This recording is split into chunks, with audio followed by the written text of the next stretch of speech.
Welcome back to another episode of the Jacob Johnston Show.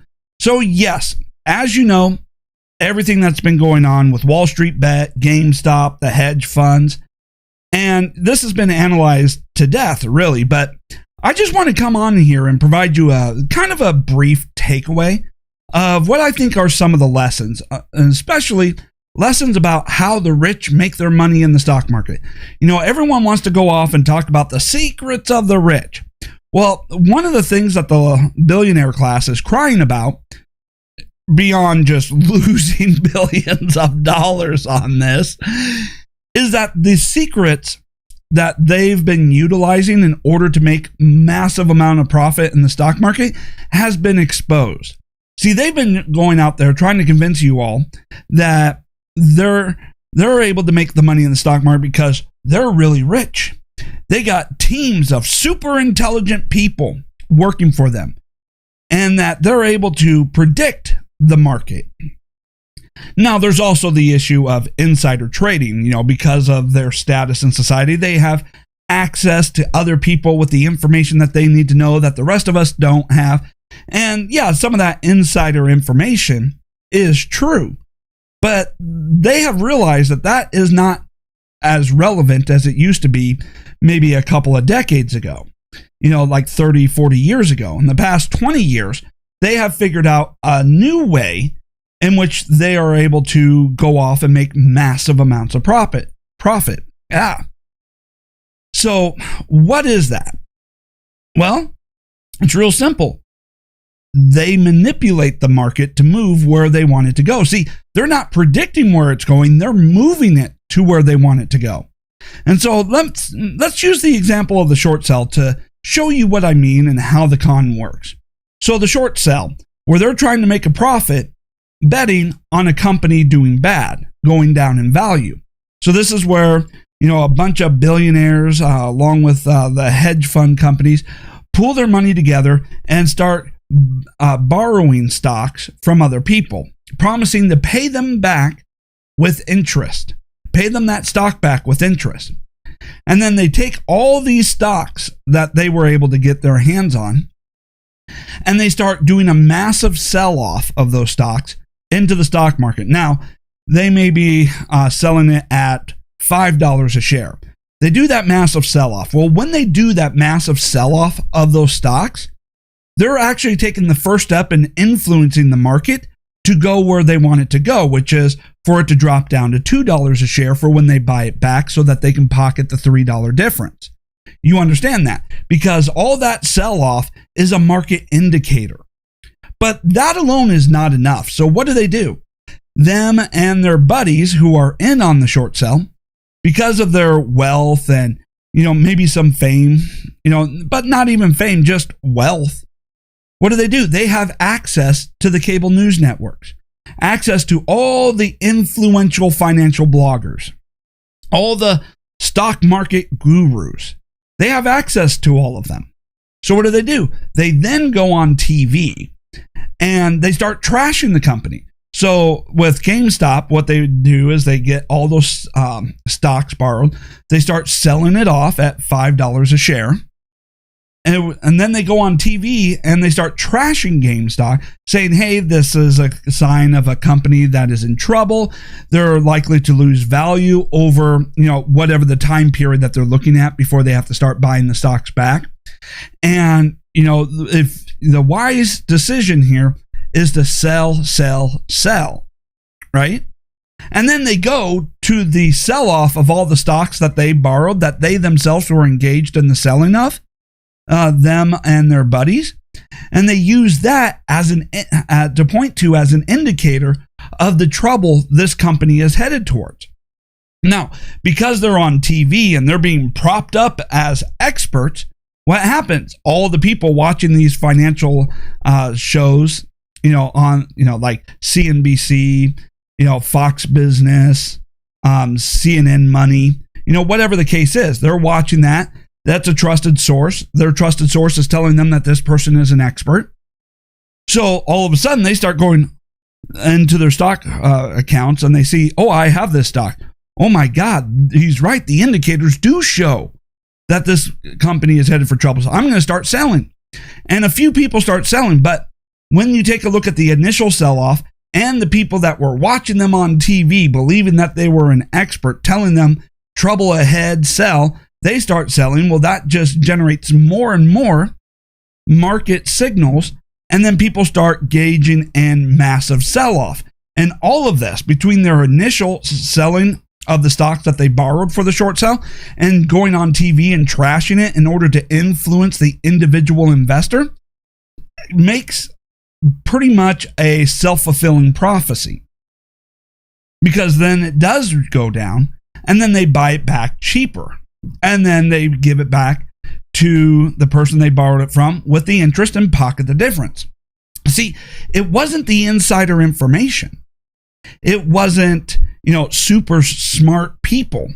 It was they had the money in order to make that initial signal in the market and the access and influence to go on TV to convince a lot of other people to start selling and increasing the power of that signal until it hits critical mass.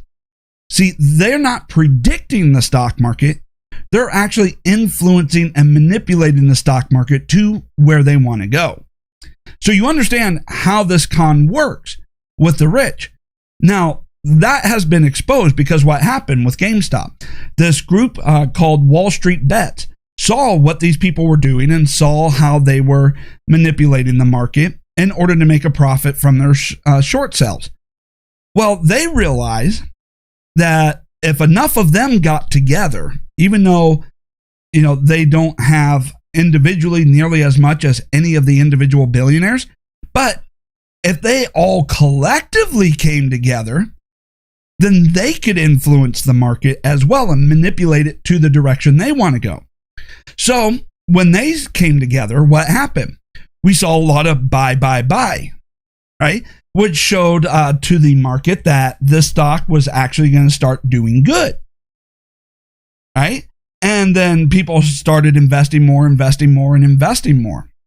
right? And what ended up happening as a result?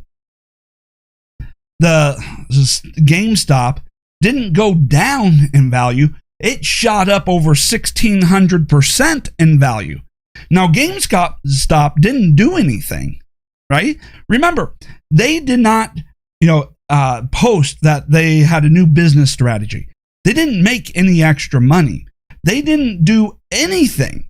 It was just the movement of the stocks, the supply and demand of the stocks. The more people bought it, the more it started going up, even though GameStop didn't actually change anything as far as their business or profitability. And of course, they took the billionaire class for billions of dollars, which is hilarious. But they proved that, hey, if enough of us get together, we can influence and manipulate the market to our advantage. And we can do it to our advantage at the expense of the billionaire class, because there's more of us in large numbers. And so that is what the billionaire class is afraid of most of all. The fact that the average Joe Wall Street guy, or not Joe Wall Street, but the average Joe on Main Street, has now figured out how the market really works and how to manipulate it and manipulate it against where the billionaire class wants it to go. So it eliminates the billionaires class ability to manipulate the market however they want. And now they no longer have the ability to control the market, because now they have no idea what we're going to do. Every time they go out there to try and manipulate and move the market to where they want to go towards their advantage, now they have to compete with, well, what's this other group going to do? And how many other groups of people are out there now coming together collectively in order to plan the next strategic attack to manipulate the market to take the billionaire class for billions more dollars. Right? So that's what it exposed, the secret investments of the rich. It wasn't intelligence. It wasn't insider information. It was just having enough money and enough influence to manipulate the market to go to where it wanted to go. I mean, that's basically my takeaway on that. And now they've lost that ability. And since they're not any smarter than the rest of us, and they can't see the future of what's actually going to happen in the market any more than the rest of us. What they fear is now their advantage is seemingly gone, has been taken away. Now they have to, basically be as lost and sticking their finger in the air as the rest of everybody else. That's what they're pissed off about the most. Well, maybe they are pissed off about the tens of billions of dollars that they lost. Maybe that is the most at the moment. But going forward, that is what they are most afraid of and most pissed off about. All right. So that's basically, where I wanted to go here. Now, the elitist class, they don't like this. They don't want the playing field to be even, which is why they are going to government. Hey, you guys need to step in. And they're going to the Biden administration. Now, it would be interesting, Biden taking action. I mean, he just promoted himself as for the working class and tried to claim that Trump was for the aristocrats, even though Trump actually benefited the working class. Interesting. And Biden, just finishing this, has in a week cost the middle class tens of thousands of jobs. So it's obvious that Biden is not actually for the middle class. But if the Biden administration actually steps in on this to save the billionaire class, the Democrats, their ability to try and claim that they are for the working class and that they're fighting for the average person is forever shattered. Now, it's a lie to begin with when they claim that, because the Democrats are the party of the bourgeoisie. They are the party of the rich, the elitists, the one percenters. But they've been able to market themselves as if they are still for the working class. But if the Biden administration steps in to protect the 1% from the rest of us, that goes out the door. I mean, Joe Biden's new nickname isn't going to be Lunch Bucket Joe, which was never an accurate nickname for him anyways. It's going to be 1%er Joe, because he's for the 1%. That would be the marketing strategy. Everybody would be going off and calling Joe Biden the 1%er Joe.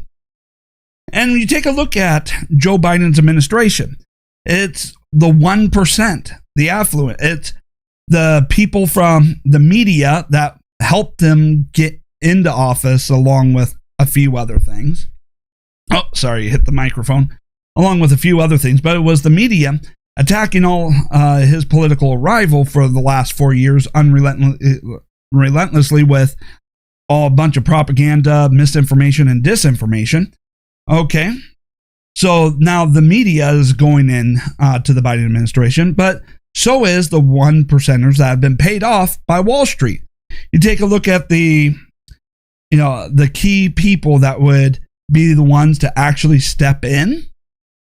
And I had read an article, I forget what her name is, Treasury Secretary, or whatever. I'm going to have to look up her name, but she received nearly $1 million in speaking fees from Wall Street. Now, remember, speaking fees for these career, politicians, career government officials are just legalized bribes.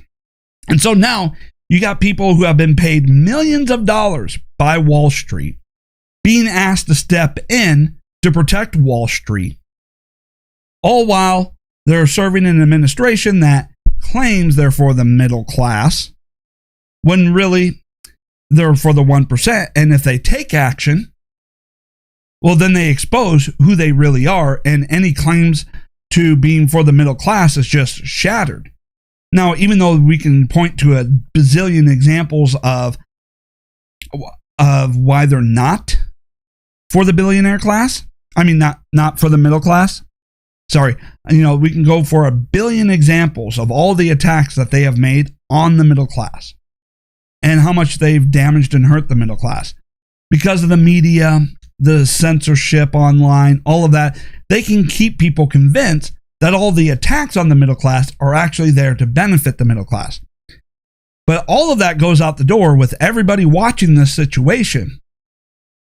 And if Biden steps in to protect the 1%ers from the middle class. So that is my thoughts on that. And it's interesting to see how some people are wanting to say, hey, those who have taken the hedge funds to task, they should be investigated and jailed. Why? Why? Nothing they did was illegal. And they just played the game the way the 1%ers do and won.